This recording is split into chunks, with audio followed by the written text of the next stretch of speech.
Welcome, hold on, I'll do it. Welcome, everyone, to Till Death Do Us Blart 2021. We're the McElroy brothers. I'd like to introduce you to my friends who professionally watch pornography. It's Tim Batt and Guy Montgomery, professional pornography watchers. Yeah, it's nice that you finally went pro, guys. How's the porn today? Do you know what's crazy? I listened to last year's episode of Till Death Do Us Blart, and we were doing porn then, which doesn't make a ton of sense because these seasons are supposed to be like an annual event. And right. Wait, is it? They keep popping up in my podcatcher. They keep popping up in my podcatcher. I can't believe you guys keep finding episodes of Emmanuel to watch on Worst Idea of All Time. That name has been kind of a little bit cheeky, and then every time an episode pops up, I start to think about like this maybe was the worst idea of all time. Of all of the seasons for us to do that would last longer than 12 months, this is the only one. Well, I think we know the reason why. Yeah. We can't get off this stuff. We're addicted now. That's right. It's been a year-long odyssey for us to achieve one cum. And, week by week. Very tantric. Yeah, we inch closer, but alas. And sometimes you got to move further away from that sweet back dream. Off and then build back up. See, we knew we could come to the McElroy brothers, famous dispensers of high-quality advice, to figure out just how we can get the ejaculate through the final quarter of our cock. Wait, hold on. Let me just debunk that right there. I don't think that's how it works. It's not like a middle school fundraiser chart on the wall. This guy, you got to roll from the bottom. If you're squeezing from the middle, you're squeezing from the middle. That's a waste. Ah, man. Anything to keep from talking about Paul Blart Mall Cop 2? I don't want to talk about it. Hey, little amnesty real quick. Amnesty. We got a quarantine amnesty. Did everyone watch the movie? Yes. Okay. Yeah. Wait, did you, Justin? Everyone's still alive. Yeah, I did. I had a twist on my watch this time. I had a fun twist. Because everybody sometimes sneaks in a fun twist. I watched this film en français. Ooh la la. Just as Did you? Yeah, just to mix it up a little bit. I watched this one en français, and I prepared just to get things rolling as a warm up, or we could do it like maybe we should do it a little later. We'll do it as an energy boost. So as an energy boost, I got a game where I'm going to play you some clips of the film, and you're going to tell me what character it is. Very cool. The actual problem I had was finding something that was hard enough where I didn't actually like immediately recognize it. Yeah. Like if you hear son movie enchanté. Enchanté. Can I tell you guys this time around we had a scheduling mishap. Oh God. And so I watched the movie last week and then I watched it again. to get ready for this recording, and I told my friend Alice, I was like, I got to watch it again to refresh, and she's like, you need to refresh.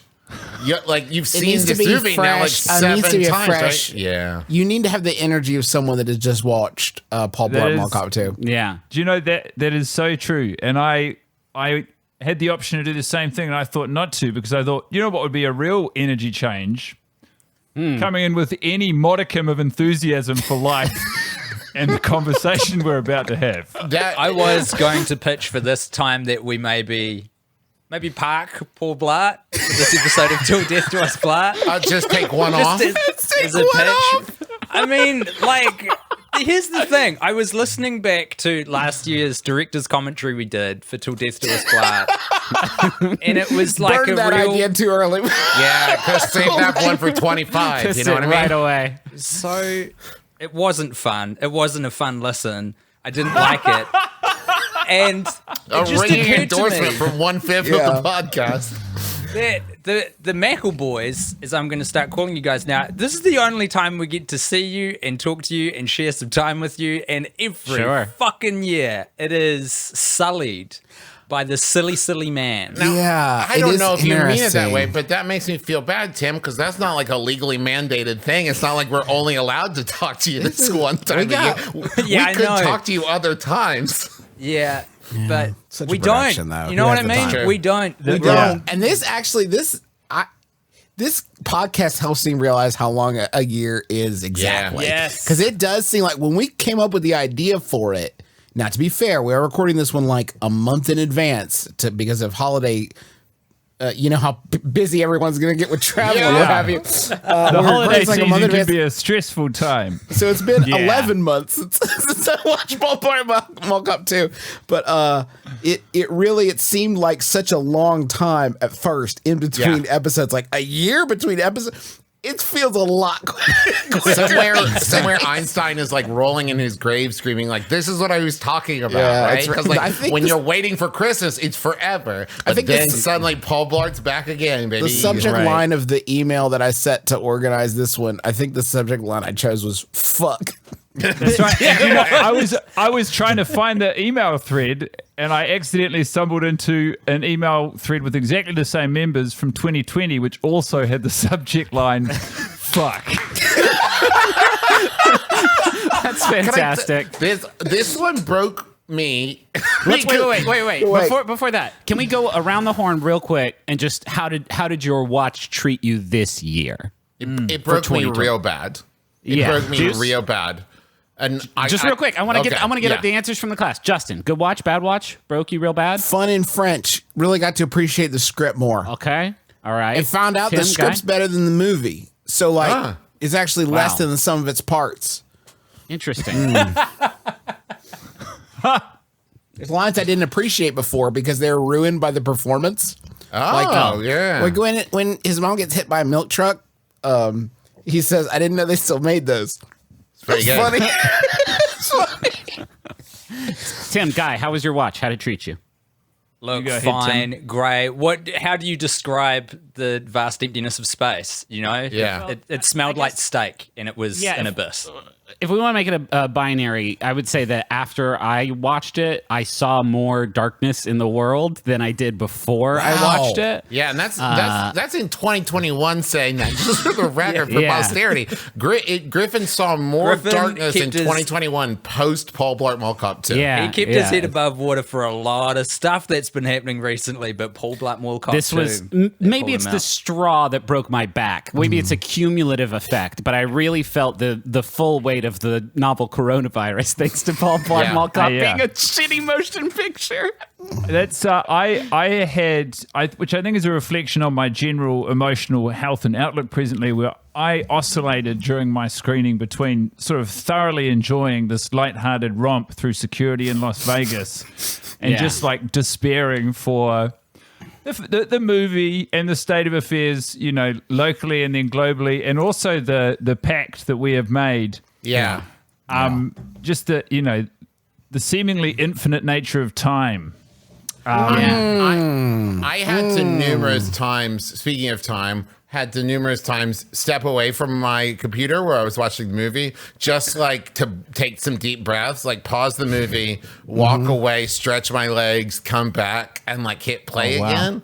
Yeah, and like it was a bit of a marathon for yours truly. Mistake. I'm having a weird effect lately, and I would like to know if you guys have experienced this, where I'm sure you've actually, Tim and Guy have definitely experienced this phenomenon, where like whatever makes a movie has kind of fallen away, and you're starting to see like just gears, the Matrix, like the gears turning. I see like individual people trying to make a movie funny. I feel a scriptwriter. I like feel people like hanging lights and trying to make this a movie. As weird as it sounds, like I know I'm experiencing in a film. Like it's I see just parts, just moving part, electricity and flesh.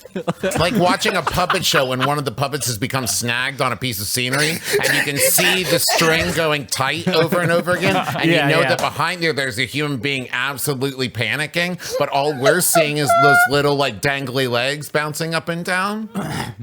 Justin, did you achieve sort of like a Dr. Manhattan cold indifference to the atoms that were constructing themselves to form Paul Blart Mall Cop 2, or was it like interesting? Or it made me like able to, if it's no longer has to be entertaining, it freed me to appreciate the craft.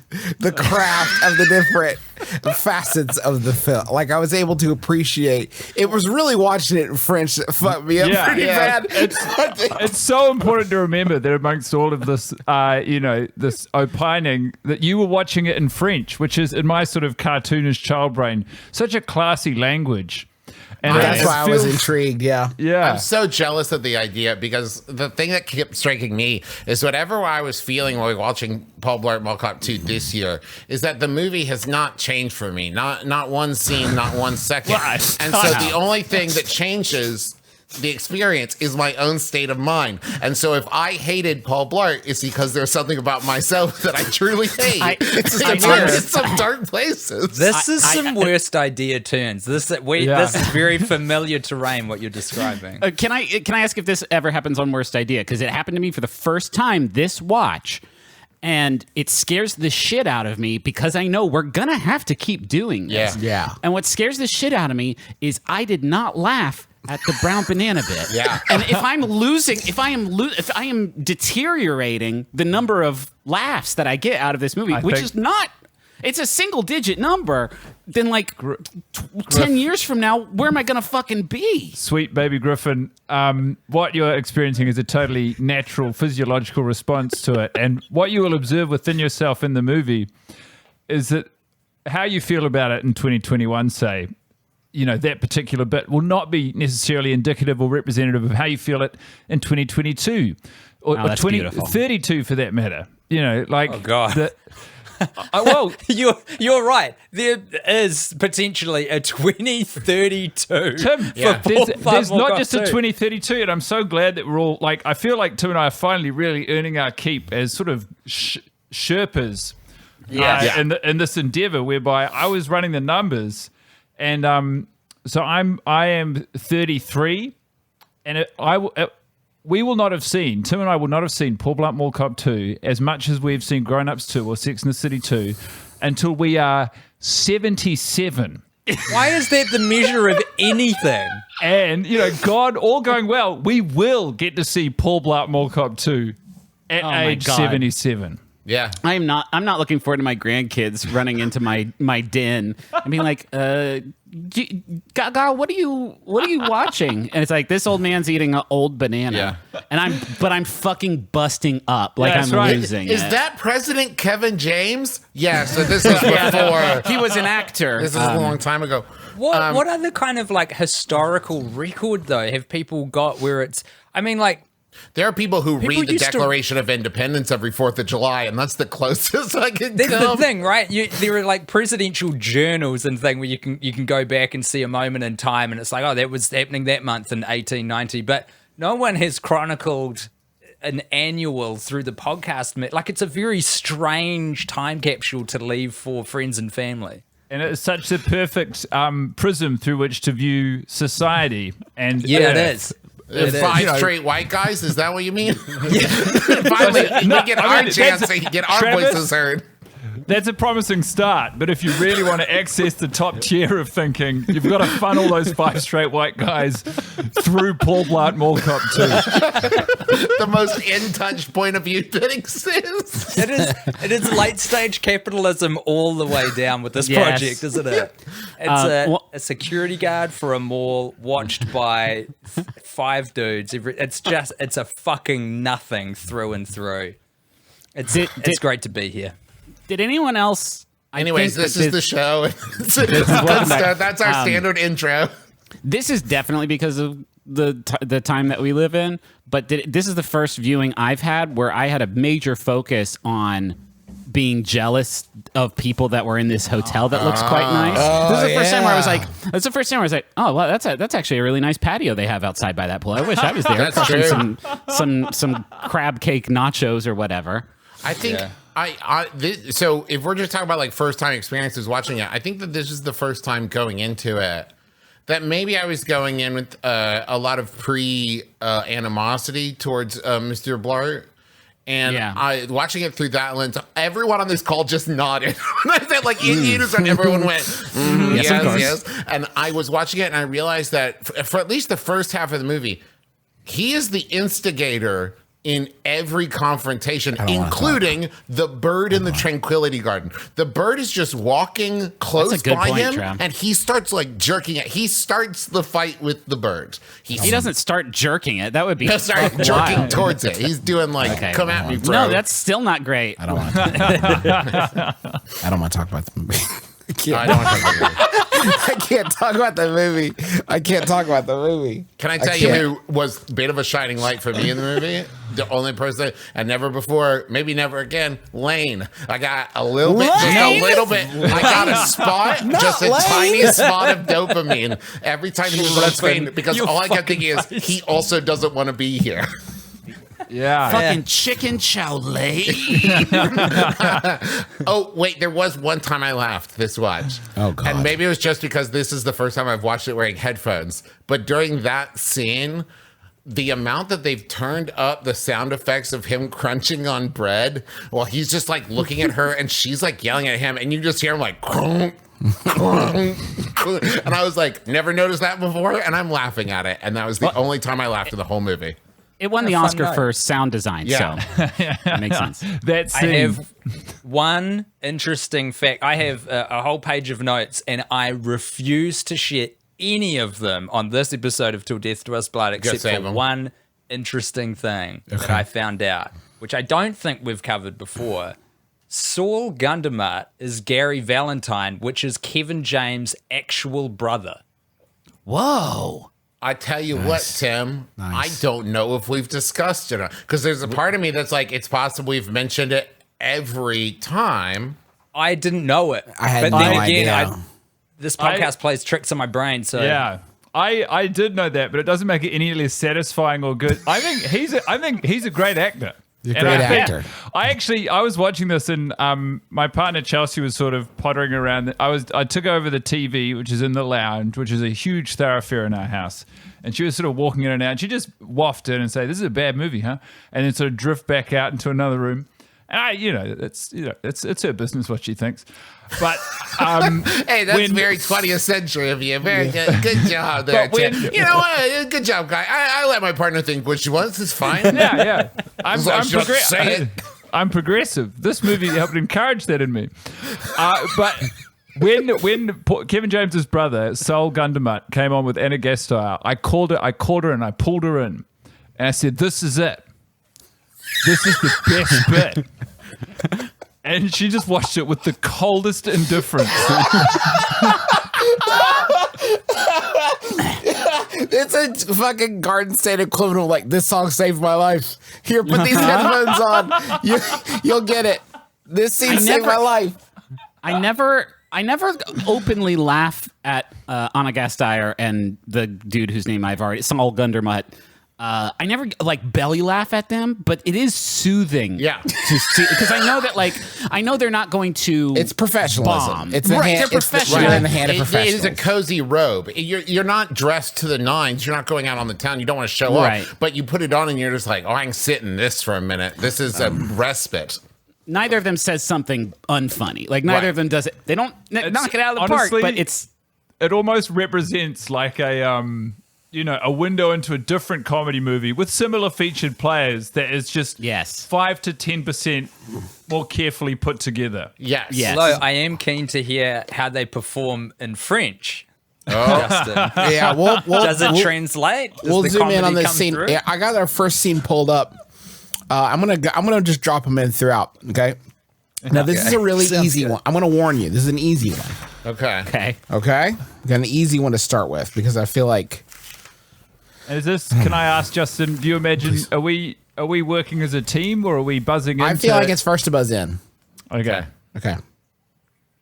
Qu'est-ce que j'avais dit des beignets de conque? T'avais raison, ils sont parfaits, avec juste ce qu'il faut de zip. Bah alors c'est que tu aimes la sauce zip. Oh, j'adore, en fait, je suis née pour la zip. Je pose ma main en haut de ma zip. So are we guessing like what part of the movie this is? I want to know the exact part of the movie and the exact people on screen. It is the first. It's the first time that I've forgotten her name, but the manager of the hotel, who Paul Blart thinks is hitting on him all the time, is talking to her partner, who's the head of security, and they're talking about Ramon, and I can't remember her name. Yeah, Davina. Davina, yes. No, not quite yet. Very close chronologically. Can you play it again? Not quite. Yes, there is an absolute massive clue. Okay. But listen again. You'll hear a word repeated. Justin, can I say thank you so much for gamifying this movie and podcast? This is we're just making It's so much fun. Okay, here we go. En fait, je suis née pour la zip. Je pose ma main en haut de ma zip et quand je zip, Tu zip. on zip.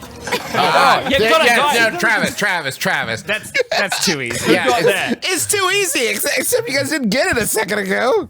I think that was a different sound. Yeah, No, I'm pretty sure. maybe we didn't make it as far, but that is Zip, the Zip scene. The famous, the famous world zip famous scene. Zip scene. with everyone's favorite Lane. Lane. And Maya. Here's Griffin, another- I don't want that face. I have so few stepping stones that I know won't slide out from Listen. under my feet. Lane just happened to be one of them this time. All right, another Whatever quick, you can another hang your quick hat on, scene. man. Let's see if we can identify this. This is harder. Trop fort ce gars, j'aurai bientôt plus de place pour poser mes jetons.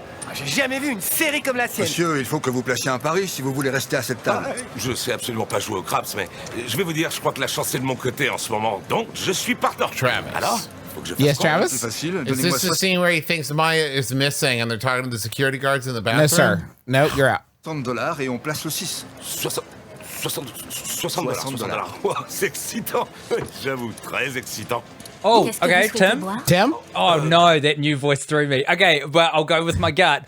Is it the scene where Paul Blart is explaining that to his colleagues that he knows the hierarchy of security based on the colored suits they're wearing? No, that's great, though. That would be great. We're going chronological. Parce que pour l'instant, je suis en train d'investir dans le casino de Monsieur Wynn. This is the scene where Paul Blart is playing craps. So that is why we struggled a little bit there. Batman ruined I it. recognized the number. But I couldn't place it in the movie. I just want to say that this is like there's probably some sort of anthropological phenomenon, but this because I hate all of the dialogue in this movie, even though Justin, I know you're a big champion of the script and how it was put together. I do this thing where if I hear people speaking in a foreign language, I assume the best of those people and the quality of their conversation. I'm like, wow, God knows what mysteries, what wonders lie beneath the that indecipherable code they're speaking in. Whatever And they so ate for lunch that day, it probably had like salad greens to the side of it. Yeah. And so to hear this movie run through that filter is fairly disorienting because it really punctures the world in which everyone who doesn't speak English is better than me. All right. It's like you've gold leafed a turd. Let's hear another scene. Présentez mon épouse. Bonjour. Heureuse de vous rencontrer. J'en suis heureux aussi. Vous êtes ici avec votre femme? Avec ma fille. Oh, C'est d'accord. notre dernier voyage. Oh, tous les wait, deux. but Travis. Avant. Yes, Travis? This is the scene where they're saying she's talking about when her daughter went off to college and she went and smelled the sweater. Wow, very good. Nice. Really Well good, done. Trav. Very good, Really Trav. I'll tell good, you, Trav. whoever was dubbing Anna Gasteyer nailed the delivery. Sounds a lot like Anna Gasteyer. Yeah, Might be. it's very Do we good. know if Anna Gasteyer speaks French fluently or not? Might be. Might do her own. I think she dubbing. does. Okay, I'm basing that on nothing in particular. Is she but French I feel Canadian? like she Because does. that's a thing with a lot of the A lot of people SNL. are French Canadian. It's a great point, Trav. Yeah. Here's another. This is kind of a gimme.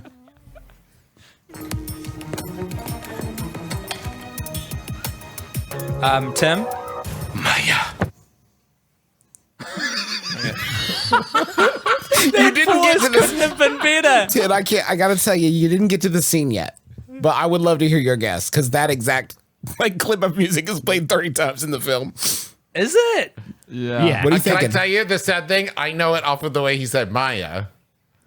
Okay. Okay, Tim first. Yeah, Just see no, if Tim- well, no, I feel like it goes to check because I thought it was something else. No, mate, It Tim, didn't you make involve- your Yeah, bag. make your Okay, guess. here we go. Here it is. I think it is the well, I was going to say it's a bit with Vincent, but it isn't because no Vincent clearly in this Paul one yet. Blart's got to be saying mine. I think Paul Blart is just about to punch the old lady in the stomach.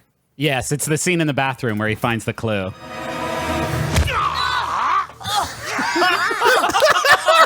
Damn it. Oh non. Je suis vraiment désolé, Oh, madame. ne le soyez pas, c'est de ma faute. J'aurais jamais dû. Ah, je l'ai bien cherché, je vous assure. Est-ce que je peux vous aider ou bien appeler les urgences? C'est pas nécessaire. Really impressive, guys. Really super impressive. I'm so That impressed. rules. I'm so Paul- impressed. The French actor who's playing Paul has lent a slightly classy, a more refined. Gravitas. It's Yeah, gravitas, like- but you can still get it. Like the role still comes across, I feel like. He's still representing an everyman, but there's something in his cadence which is less sort of an assumed dominance. It feels like he's a better guy. Yeah. I believe there that he truly felt bad about punching that old lady, where Yes, I've always absolutely. believed that Kevin James saw it as an inconvenience on his quest. Right. This Yeah. guy's really taking a moment to feel he's a good real actor. empathy and sympathy. He's a good actor. That scene was. I just want to say that scene was the germ of an idea that prompted. They built the rest of the movie around Kevin James's desire to punch an old woman. Yeah, definitely. I'm going to do one more for the quiz, and then I'll take requests if anybody has any specifics that they would like to hear in French. Here we go. That is very sweet. Du poisson? Oh, c'est écœurant. Oh, Tim. It's the banana. Yeah, it's a banana, Tim. That was very good, bud. You got right in there. It's like because you know what doesn't turn French? Sound effects, my man. That's right. It's true. Le gloop. Le barf. Oh, God. Has anyone experienced, just quick question, has anyone experienced relationship issues from this movie / podcast project yet? My wife is on hospital service this week, which means she's working very long hours, and she wishes that I wasn't doing this right now, but she does support me in what I have chosen to do. I think it caught her by surprise because it is late October when we're recording this. Right. So I think nobody was like prepared for it. It would be as though I went around and started basting a turkey right in front of her as we're watching Halloween. Currently, we are potty training our 2-year-old. And so when I have to look at my beautiful patient wife and say, like, well, I can't watch the kid right now, I have to watch Paul Blart Mall Cop 2 for the second time in basically 7 days because of a scheduling mishap. And the look in her eyes is not one of judgment, but rather pity. Pity, yeah. I think that's the main takeaway. Tim, did you wait, Guy? Did you have a request for a scene that I can pull up while you guys are discussing this? Oh, I did. It slipped. Oh, no, I wanted to hear Minnie kiss in the elevator Me talking too. about. We should give French Paul Blart 2 like its airing and its time. We shouldn't play this in the background. Yeah, because Yeah. I would also Deserves to be just, heard. I would love to hear the line, let's see if I bankrolled the right NSA agent. I won't play it in the background. I will just scrub through my phone here as I find the This clip. is very unprofessional, but I'm going to get some beers. That's Great, very This okay. opportunity to get some more it's alcohol. further to Tim's question, I kind of want to talk about it because it's interesting. I haven't experienced any relationship problems, but certainly also Ever? because this is no, yeah, I've got a clean slate, man. It's crazy. But no, because of this project, but it's interesting because it is embedded amongst like a similar, more ongoing project where it's like what you're discovering is not long-term tension, but it's just little moments which like, well, it's annoying that you have to do that, but I understand. It'll be interesting to circle back to this question in 5 years, a decade, and to see if these seeds that we are sowing of discontent in our own relationships have blossomed into things like divorce. That's beautiful. Like a Johnny Appleseed, but it's Paul Blart. Exactly. Planting seeds of strife. Vous pourriez appuyer sur le 1?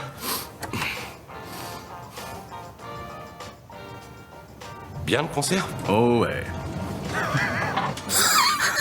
Vous avez joué Beth? Non. Sounds exactly like Sympa les cheveux. Merci, c'est une perruque. So sad. I know every word. I want to hear not now, On aurait Frank. dû jouer Bess. Lâche-nous, Franck! Sorry, hold on. I didn't hear that again real quick. Is a member of Mini Kiss German? Are we doing the whole scene again? Lâche-nous, Franck! Let's do Frank. Perfect. God, God, that's a it's good funny. delivery.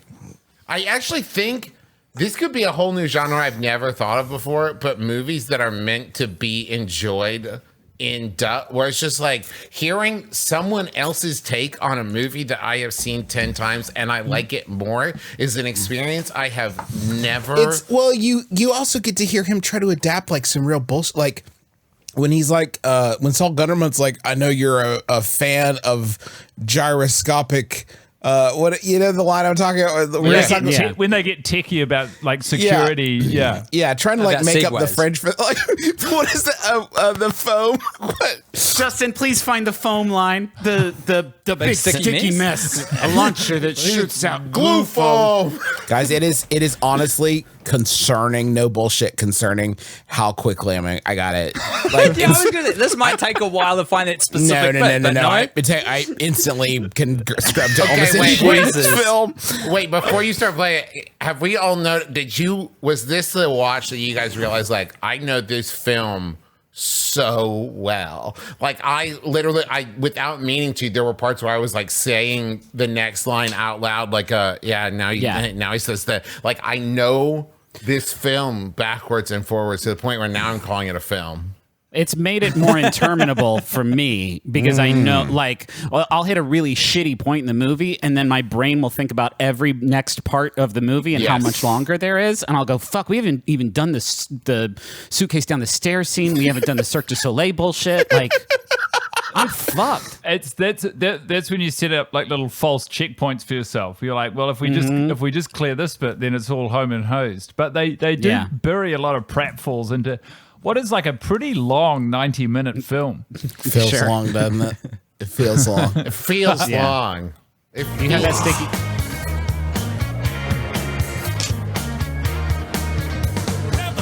Alors, qu'est-ce que vous avez? Le Big Sticky Mess, un lanceur de grenades qui envoie de la mousse collante. He did the emphasis on the weirdest word. That was a fucking slam dunk. Big Sticky Mess. Glue foam. I was wondering what Big Sticky Mess would be in French, but obviously that name is like the copyrighted brand name. Yeah, so it's a proper name. Le Big Sticky Mess. Le Big Sticky Mess.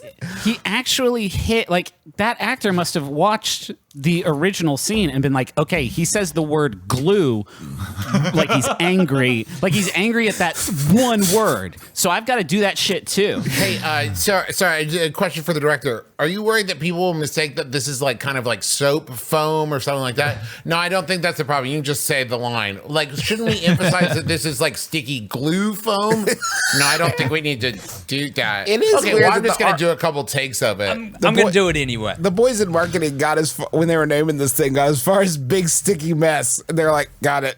Yeah, this is perfect. Big Sticky Mess. That's the name of the gun. I've got one request for the French. When we're in Cirque du Soleil, and I don't like. They must. It's an aside, but it's still said out loud, so I'm sure they must have translated it. But it's when Anna Gasteyer turns to Saul and says, "I would like to see you up there one day." Yeah. And he says he doesn't have the hamstrings. Yeah. Oh, that's a really good. Yeah. Okay, I got it. What? It was so fucking quick. Si j'avais de bons ischios janvier, je te jure, je le ferais pour toi. There you go. I don't have the hamstrings. I don't care about the clip. I'm so worried how quickly you found that. Yeah, how are you doing this? Is this just your thumb on your phone? Just scrub through. And he's even doing it. He's even doing it vertical, folks. That's the small way to scrub. Yeah, I don't know. I know this. I've seen this flick a few times, guys. This is not a special talent. I guarantee any one of you could instantly scrub to any point. That's what we need to do next year. We'll do scavenger hunt. Yeah, everybody has it pulled up. Just scrub through and find great. specific. People can submit things to find. Find me a piece of rotten fruit. I've been listening to Films to Be Buried With, hosted by Brett Goldstein, and there's a moment in there where he asks like the people like, "What's a movie that you've seen like more than 10 times?" And all I can think is like, it makes me mad that, and it's not the only answer, but the only answer I can think of if I were asked that question would be Paul Blart Mall Cop 2. Travis, hold my hand, and we can take you into a world of multiple options. Where does this rank? Have we talked about this? Where does this rank? You've done Cats, you've done Sex and the City 2, you've done Grown Ups 2, you've done Emmanuel. Where does Paul Blart Mall Cop 2 rank for you guys amongst Well, and we are your friends. Wasn't that the DJ movie? We Are Your Friends. Yes, Man, well done, you guys, rattling them all off. What a terrifying. Well, you guys have only done like 5 movies in like 10 years. It's honestly pretty fucking lazy. Yeah. So, like, is this in terms of enjoyment? Like, you know, if I said to you right now, you us? have to watch them right now again. Which one would you watch? Hands down, or the top of the list. And I thought this would change because we said it when we were in the season, but then I thought that was just a recency bias, but it isn't. Sex and the City 2 is undefeatable. It's incredible. It's a criminally bad watch. It is. It's a psychological attack on the senses. In a good way, where you would like want to watch it, or bottom. I think he put it at the bottom. And for me, you're right down at the bottom. Yeah, because I've watched that one before, and it is honestly extremely extreme. I've only watched it for you guys. It was really the first viewing. The only thing that made that movie funny is thinking about the first time you idiots watched it and realizing you'd have to watch it 51 times after that. That's the thing is, it was a painful experience. It was a painful experience for me as someone who cares about you both very deeply. It's really, if you haven't seen that movie, it's uniquely really painfully messed bad. Up.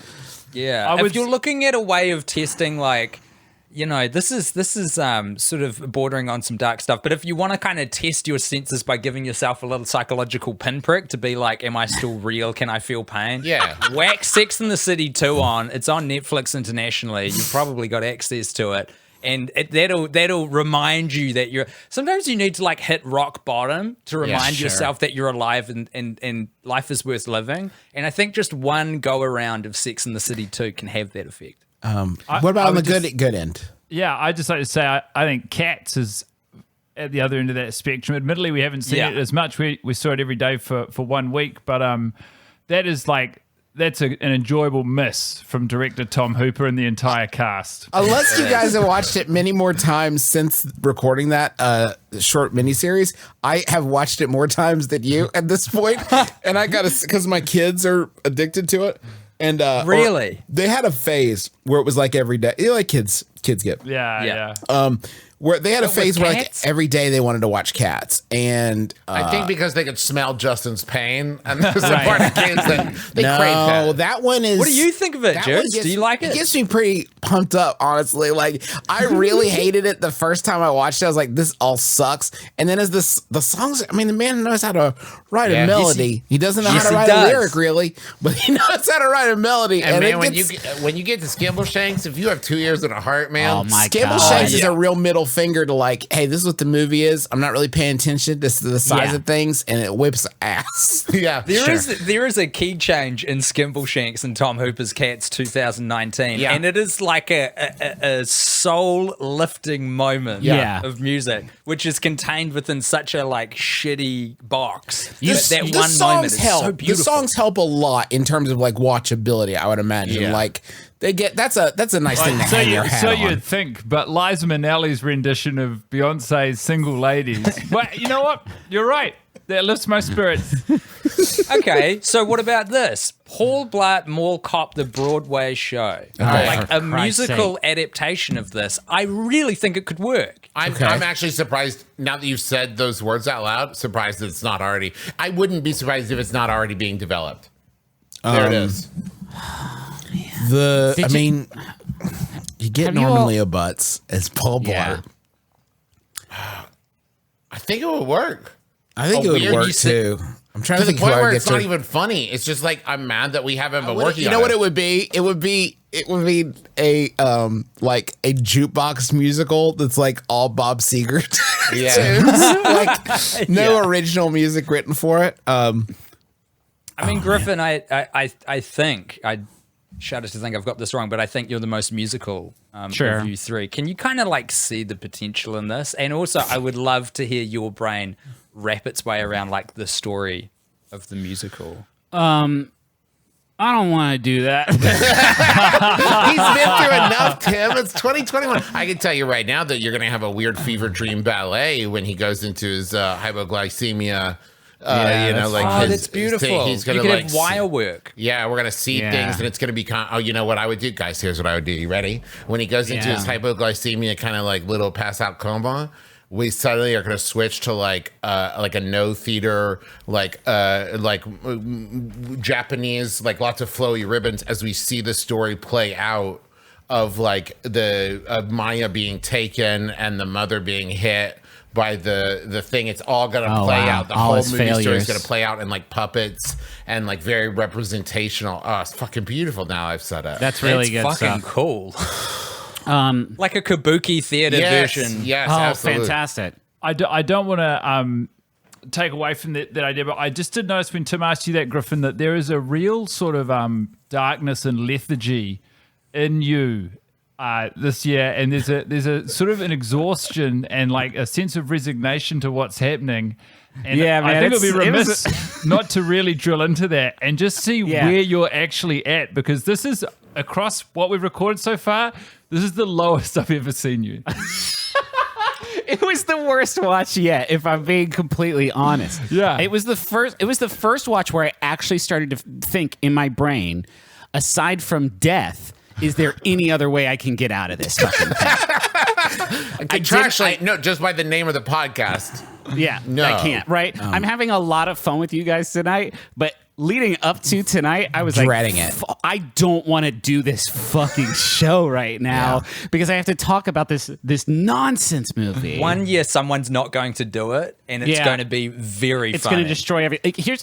I was very distracted this time, not by external things, but by like trying to have a deeper examination of the film, and that's a fucking mistake. Don't do that. Don't do it. Don't do that it. because if you think about the fucking basics, you think about like the hero's journey, right? Paul Blart is a miserable piece of shit at the start of the film, and at the end of the film, he's a miserable piece of shit that decides, maybe I should let my daughter go to college. That's literally it. Yes. And it doesn't make it like you walk this balance if you're making a movie like this of he's the underdog, he's the unlikely idiot who's going to save the day, and yet he is the most confident, cocksure. Yes. He's Hobbs and Shaw. Like he's a demigod. He's a super. So is this dude like a piece of shit who can't get anything right, that loses all his money at the craps table and his pants fall down and everybody sees his asshole and everything? Or is he an unstoppable fucking killing machine who is invincible? Oh shit. Okay, Sorry, wait. everybody wanted to say things about Paul Blart Mall Cop 2 at once. Yeah, we Go all ahead, got guys. excited. Which is honestly a rarity on the podcast. It just occurred to me the turning point in both Paul Blart 1 and Paul Blart 2 is his hypoglycemia pass out coma. Is there a Paul Blart 1? That makes so much more sense. What if the second half of the movie does not happen at all? And oh my God, dream. It is all a fever dream, because that is where it takes a hard turn of suddenly he is capable. I feel like that moment it's forward. Kevin James. Like, probably we could get him to do something cool here, right? Like, wouldn't it be cool if Paul Blart did something like kind of cool here, like a cool Die Hard thing? I am cooler than Paul Blart, right?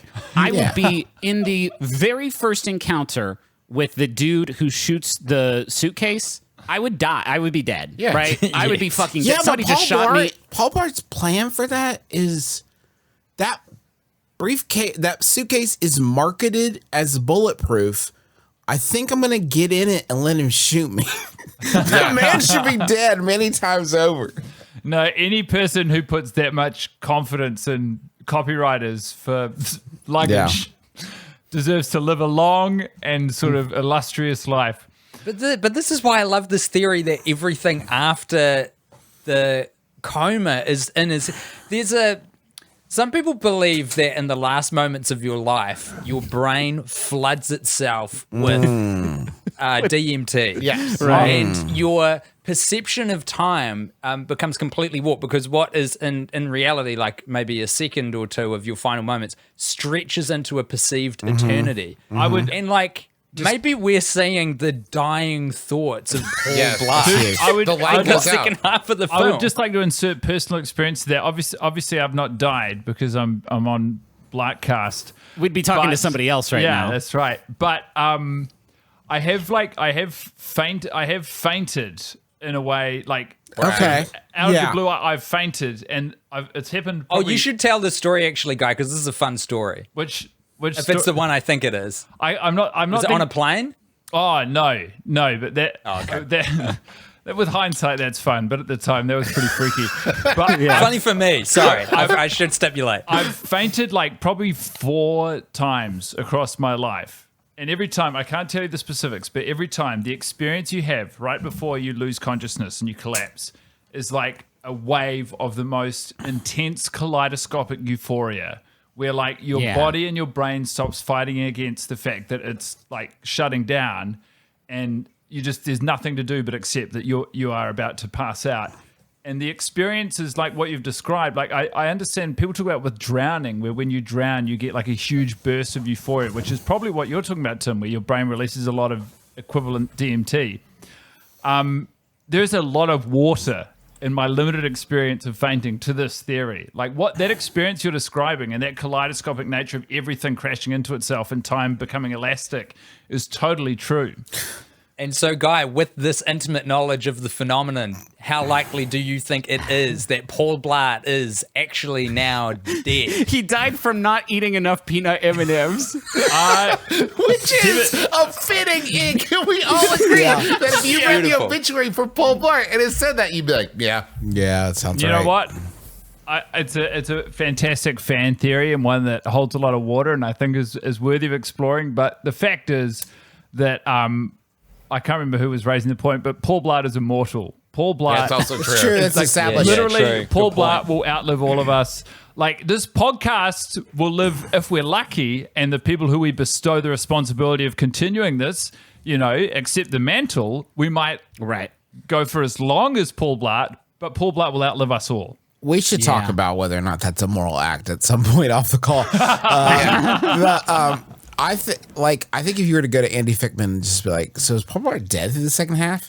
Director Andy Fickman would be like, that's so interesting. What did you think when you watched it? What does it matter if I think Paul Blart was dead second half of the movie? What's more important is like, what do you think? Paul Blart 3, Paul Blart becomes St. Peter. He is guarding the heavenly gates. Oh, okay. Like with the taser and a Segway. Kind of the big mall in the sky. If we pursue this logic that the second half of the movie is a dream in his dying moments because he didn't eat enough fucking M&Ms, then you could make this 10 times the film it is now just by removing a few seconds from the very end of the film. If this film ended with he goes up to the cop's horse, slaps it on the butt, and the horse kicks him, but as soon as he kicks him, it shuts to black and then starts rolling the credits, that would be good. That's like the kick from Inception. Griffin, you are 100% right. I would add a few more frames because they have taken the trouble of creating a fairly believable, you see his body projected into a car. Yeah, okay, we can show that. Lifeless body just fall onto the pavement. If it was a fade to black after you see his body just ricochet off a car after being struck by a horse, holy shit. And then you just hear Penelope Cruz's voice repeating like, open your eyes, open your eyes. Over and over again. Is that Vanilla Sky? Yeah, it's Vanilla Sky too. There's Paul Blart Mall Cop too. To change the topic a little bit. Vanilla Guy. You can't just say your own name. It's not about you. Good I know. I'm describing Paul Blart as a vanilla guy. Vanilla pie. To change the subject a little bit, and maybe to bring us away from talking about Paul Blart Mall Cop 2 specifically. This is kind of a tough. This is a tough year. This is a tough year. I don't know if you guys realize the significance, but Paul Blart Mall Cop 2 came out in 2015, which was 6 years after Paul Blart 1. So to continue that logic, 2021 was supposed to be the year. There was actually a petition, Make Paul Blart Mall Cop 3, that was circulated last year. The petition. Were we involved with that? No, we weren't. Petitioner Confucius the Almighty said, "At this point in time, Confucius." So at this point in time, there's nothing more sacred to me than the Paul Blart movie franchise. He is always with me. Everywhere I look, he is there. I see him segueing down the street. I see him eating meatloaf at my dinner table. He is always with me. I need more Paul Blart in my life, and so do my peers. This movie did not come out this year. Now, this could be delayed, of course. Yeah. By COVID. It was supposed to come out. We also had a fairly well constructed fake Paul Blart making the rounds last year. Paul Blart Mall Cop 3 Hardline was the name of that. The person Sounds made cool. it does sound cool. They made a Twitter account and everything. Paul Blart 3 movie has not tweeted since October 11th, 2020. It's been about a year since this one tweeted, but Is it verified? It might be. Is it verified? That's all that matters to me. It might be fun to go around the horn with a literally no more than this, like 1 sentence pitch for what Paul Blart Mall Cop 3 could be. Because I raised the question, I'll start. It's back in a mall, and also there's monsters this time. Classic Hollywood monsters like the Wolfman and Dracula and the Mummy, and he has to also fight them and keep them from robbing Foot Locker, period. Okay, right off the top of my head, Yeah. it's Paul Blart, the 33rd. He's like great grandson or whatever. And now he's protecting a floating space station mall from aliens. Wow. Cool shit, man. Makes Cool a shit. lot of Have fun sense. with it. Cool. I've got first thing I saw was Paul Blart Mall Cop Secret Service. Oh, wow. Oh, wow. And, Okay. yeah, Oh, he's on like presidential Washington Mall. detail. Yeah. Yeah. Oh, that's actually. Can I tell you the mall being the Capitol Mall Cop is really actually very good. Do you know? Yeah. And do you know what? If you really want to go for Oscar bait, sort of, if you want to turn it into a prestige film, you set it on. Was it January 6th? You set it in the lead up to the Capitol riot. Oh my god! And he's spearheading the entire security response. Good. And then he's just he- visiting. He's just like a tour. Oh, Yeah. that's so good. We could get pretty dark with that film, though, eh? Holy shit.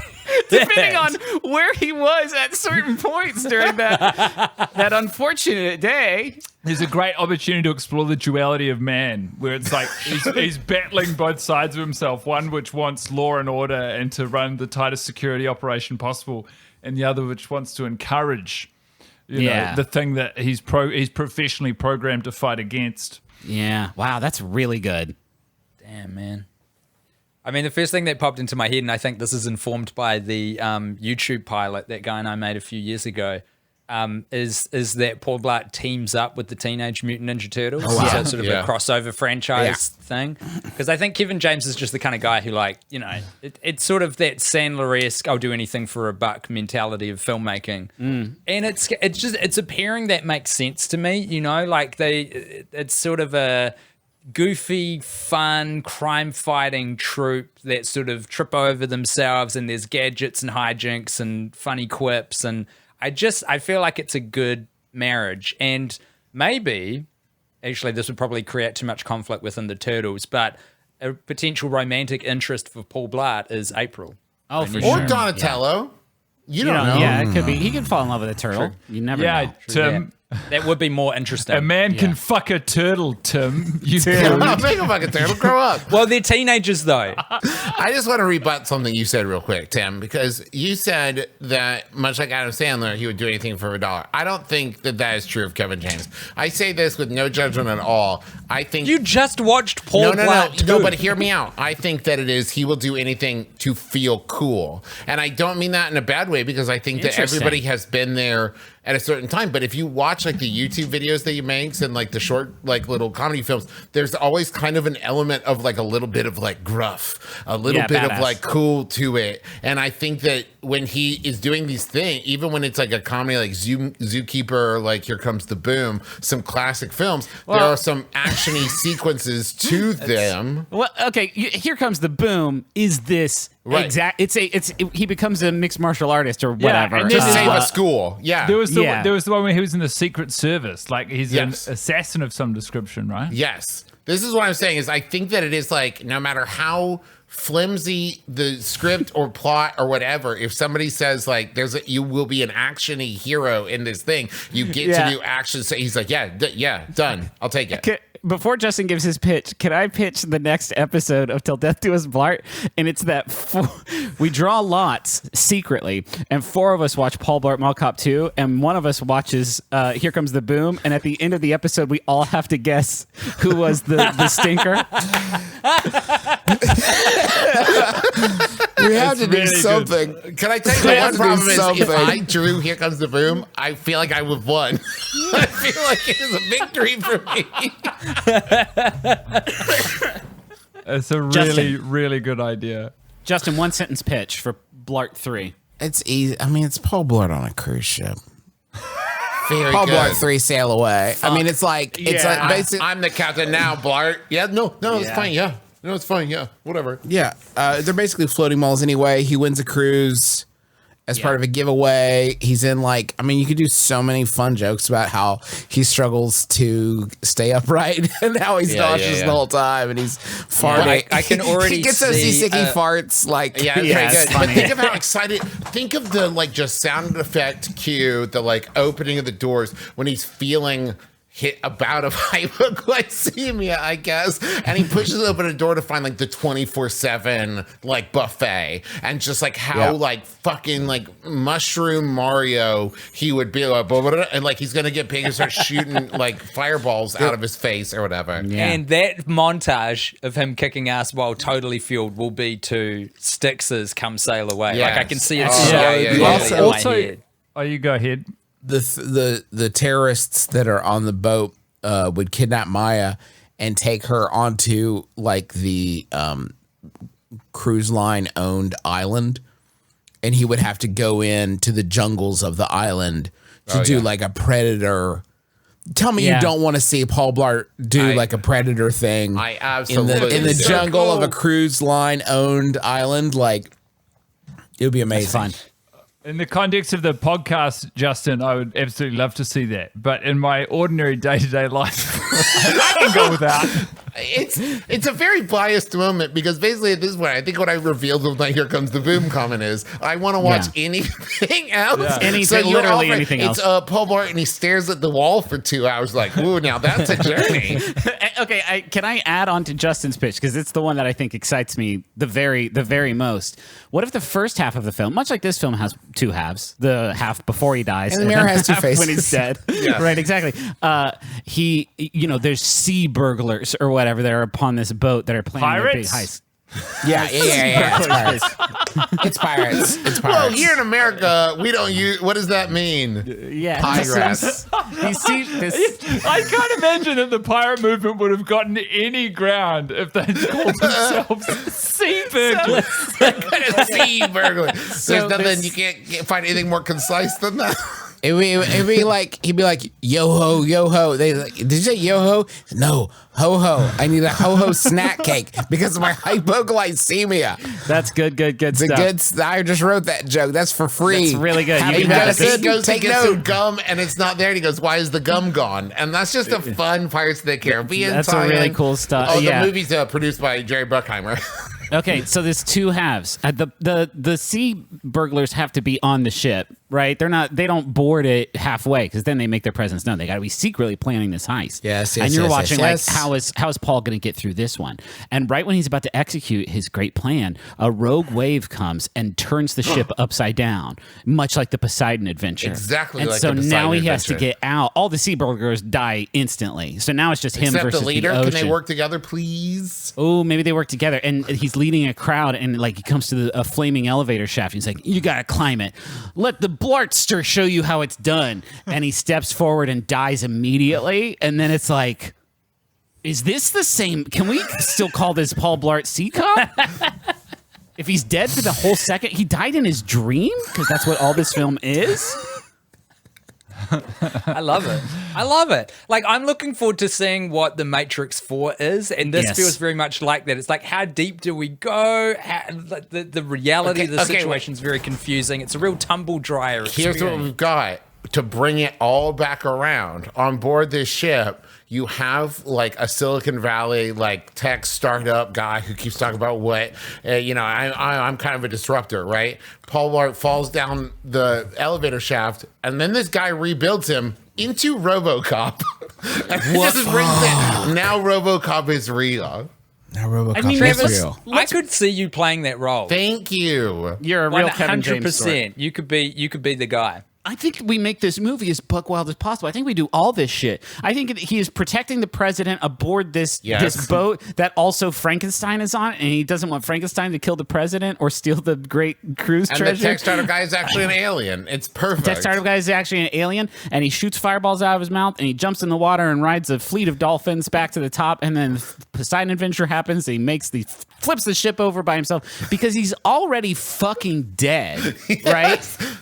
Like, let's make this huge DMT-inspired, like, Turbo Dream really reach its climax. And then in the end, the like post-credit sequence, even it like pulls out, and you just see like maybe God talking to an angel as Paul Blart is just like having this dream inside a bubble, and he's like, "Let him have this," and then boom, cut. Or he makes it to the gates of heaven, and he's like, "Oh, I guess I finally perished." My incredible dream. I thought you meant to escape, like a Drive Angry 3D kind of thing, where he's like drives out of the gates of heaven and he's back on Earth in a flaming car. He is in heaven, right in front of the pearly gates. They of course let him in, immediately, like no question, like yes, come on in. And he's like, oh, finally, my dream is done. I have perished. And then the sky turns red, and an army of demons come up through the heaven clouds and are like, we're here to kill Jesus or whatever. And then he's like, not on mine. Not today, Death. Not to die. Yeah, because the angel of death is also there. Yeah. Griff, I'm worried about you, dude.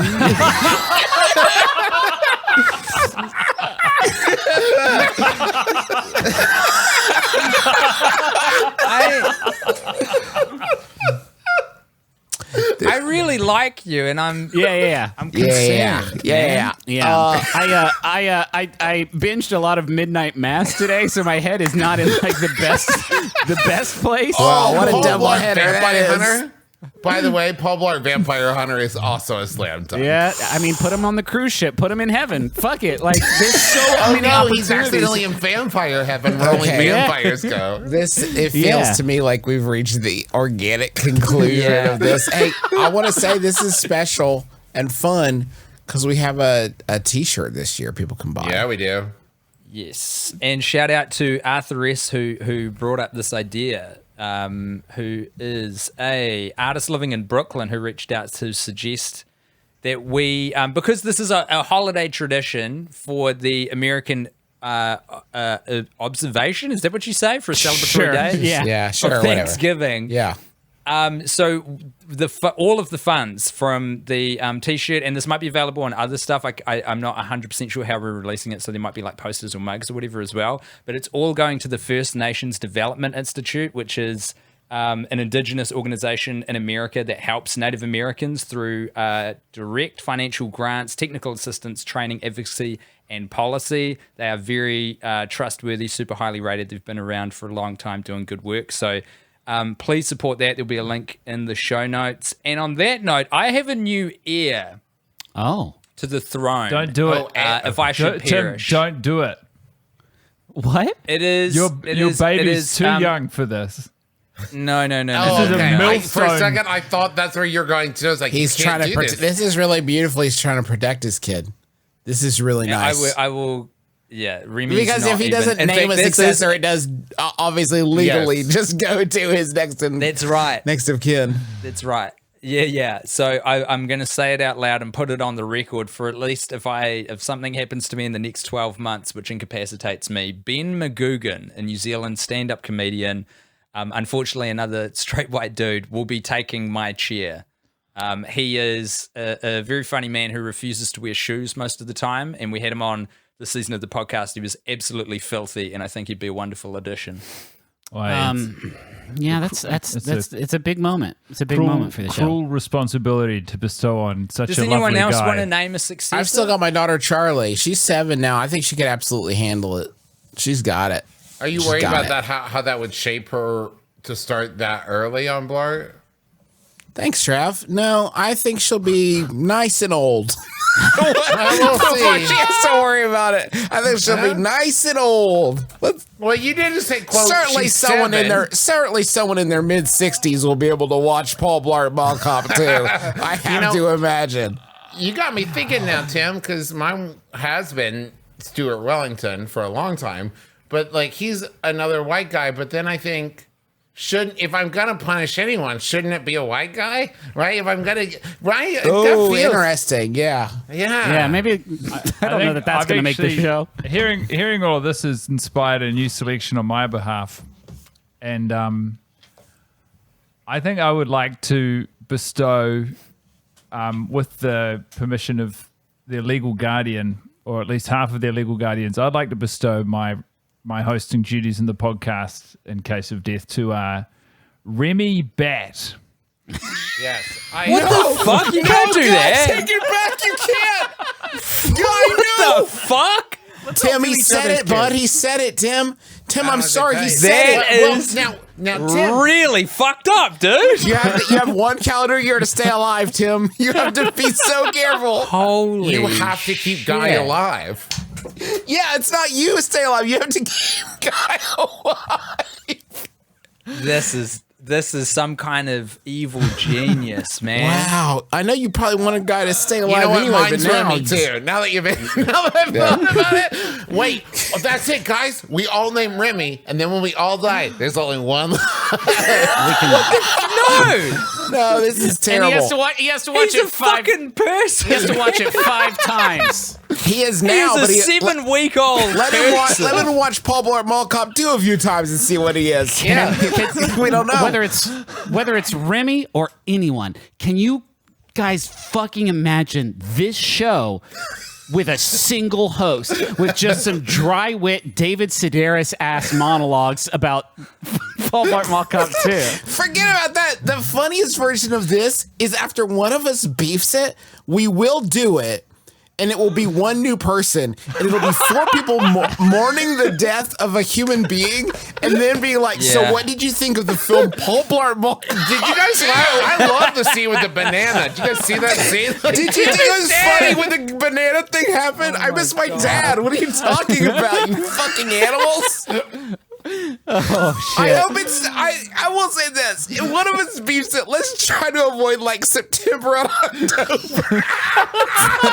Try to plan it out so that we're beefing it at least March or April, guys. Give us some time to process. If you go to McElroymerch.com, that shirt is for sale. A huge thank you to Tyler Reed for designing that very fun shirt.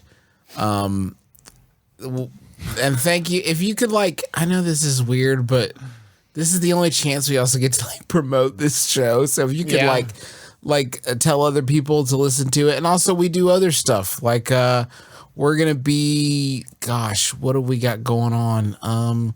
We do a podcast called My Brother, Me and The Adventure Zone. You buy our graphic novels if you want to do that, or you know what? I don't know. I just hope you have a great holiday if you're going to be celebrating it. I don't really care if you buy our stuff.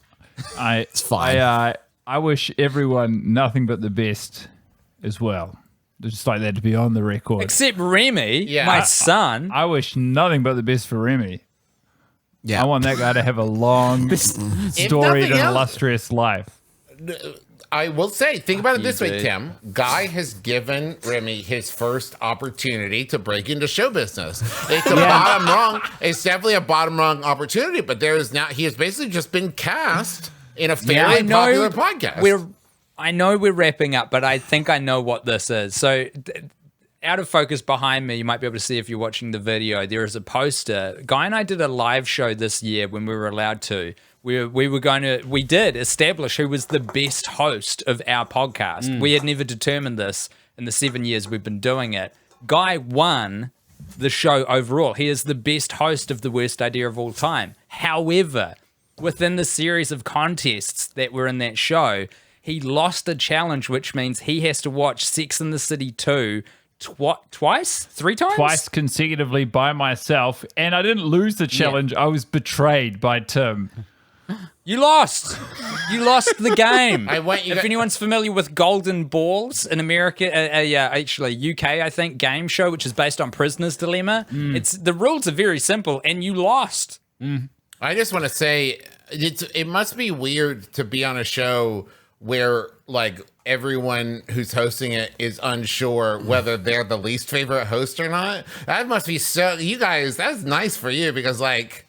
If Justin and Griffin were like, "Yeah, we're gonna do a contest," I'd be like, "You guys have fun with that. I'm gonna be over here with my small group of devoted weirdos." No, it's definitely every one of you 3 is essential. That's not the same as favorite, though, is it, Tim? And Travis is the only one who I would trust to undertake the role of rebuilding Paul Blart as RoboCop. So let me put that on the record. Without a doubt. We'll be back again next Thanksgiving, or at least some orientation of us, some permutation of the 5 people on this podcast. So thank you so much for listening to it. Thanks for sharing it with a friend, and thank you for if you've made us part of your, kidding aside, if you've made us part of your annual traditions, I find that very flattering. And as we say at the end of every episode of this podcast. Je suis vivant, Seigneur! Je suis toujours